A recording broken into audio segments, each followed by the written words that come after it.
Good morning friends. चलिए आज हम डेंटिन चैप्टर स्टार्ट करते हैं। तो देखिए पहले हम देखते हैं डेंटिन क्या होता है। देखिए ये मैंने एक टूथ का स्ट्रक्चर बनाया है और इसमें ये हमारा इनेमल है ब्लू रंग में, ठीक है। ये रेड पोर्शन में हमारा पल्प है और ये जो ब्लैक पोर्शन है ये हमारा डेंटिन है। अब देखिए आप देख रहे हैं जो डेंटिन है इसने पूरे पल्प पोर्शन को सराउंड किया हुआ है एक्सेप्ट रूट टिप पे, ठीक है। और इस पॉइंट को हम बोलते हैं अपाइकल फोरामेन, AF। अब देखिए ये डेंटिन इनेमल के नीचे प्रेजेंट है, ठीक है। तो अगर आपसे कोई डेंटिन की जनरल डेफिनेशन पूछ ले तो आप क्या बोलोगे? Dentin is a tissue which surrounds the pulp of the tooth present beneath the enamel and it's absent at the tip of the root।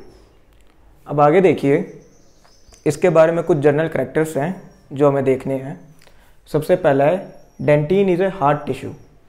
अब देखिए जो हमारा डेंटिन होता है ना वो एक हार्ड टिश्यू है, ठीक है, जिस वजह से ब्लड वेसल्स और नर्व्स इसको पेनिट्रेट करके पल्प में एंट्री नहीं ले पाती। तो फिर पल्प में एंट्री कहाँ से लेगी ब्लड वेसल्स और नर्व्स? थ्रू अपाइकल फोरामेन, ठीक है। क्योंकि मैंने आपको बताया अभी डेंटिन रूट के अपेक्स पे एब्सेंट होता है। चलिए ये हार्ड टिश्यू है हमारा। आगे देखिए dentin contains tubules throughout it thickness. तो देखिए ये जो ब्लैक ब्लैक लाइंस मैंने बनाई हैं ये क्या है? ये डेंटिनल ट्यूब्यूल्स है। क्या है ये? डेंटिनल ट्यूब्यूल्स। अब डेंटिनल ट्यूब्यूल्स क्या होती है? ये ट्यूब्स होती हैं, ठीक है, क्रिस्टल्स में, जो कि कंबाइन करके पूरा डेंटिन का मास बनाती है। अभी हम इनके बारे में डिटेल्स में पढ़ेंगे, लेकिन आप अभी के लिए समझिए कि ये छोटी छोटी ट्यूब्स होती हैं जो डेंटिन के through out the structure present होती है और हमारा पूरा डेंटिन फॉर्म करती है, जस्ट लाइक इन इनेमल, ठीक है। आगे देखिए dentin provides general form of tooth and determine shape also. अब इसका क्या मतलब है? देखिए डेंटिन हमारा हार्ड टिश्यू है तो जिस शेप के अंदर डिपॉजिट होगा उसी शेप का हमारा टूथ बनेगा। अब जैसे मान लीजिए यहाँ पे डेंटिन देखिए ऊपर जाके हल्का सा कोनिकल है, फिर नीचे जाके नैरो हो रहा है, तो इनेमल का डिपोजिशन भी उसी शेप में हुआ है, ठीक है। क्योंकि हार्ड टिश्यू के ऊपर जैसे उसकी स्ट्रक्चर होगी वैसे ही डेंटिन का फॉर्मेशन होगा, ठीक है, उसी शेप में। तो इसलिए डेंटिन क्या है? हमारे टूथ की जनरल शेप भी बताता है, ठीक है, और जनरल फॉर्म भी बताता है। आगे देखिए fourth point, dentin is bulk और कोर ऑफ टूथ। अब इसका मतलब है कि डेंटिन जो होता है ना वो हमारे टूथ का बल्क टिश्यू होता है, ठीक है, क्योंकि ये सबसे ज़्यादा बल्क पोर्शन बनाता है टूथ का।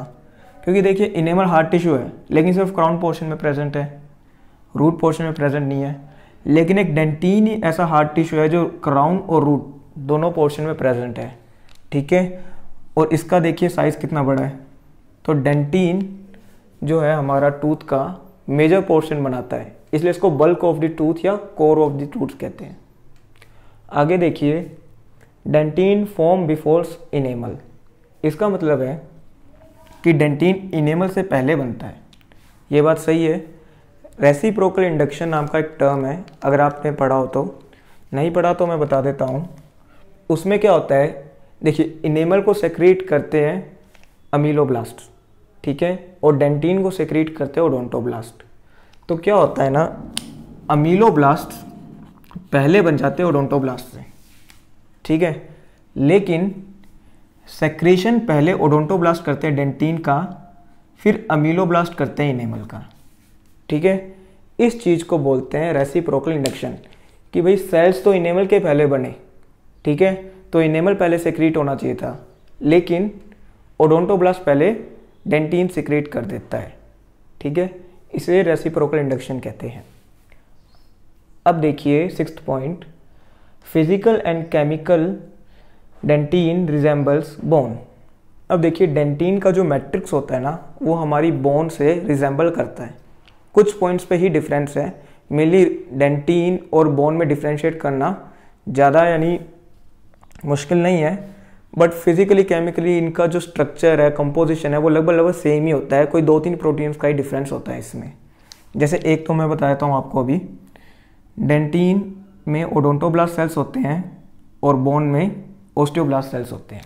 ठीक है, अगेन मैं और भी डिफरेंस बताऊंगा मैं आपको, लेकिन जनरली फिजिकली और केमिकली डेंटिन और बोन एक जैसे होते हैं। तो ये हमारा डेंटिन के जनरल पॉइंट्स कवर हो गए।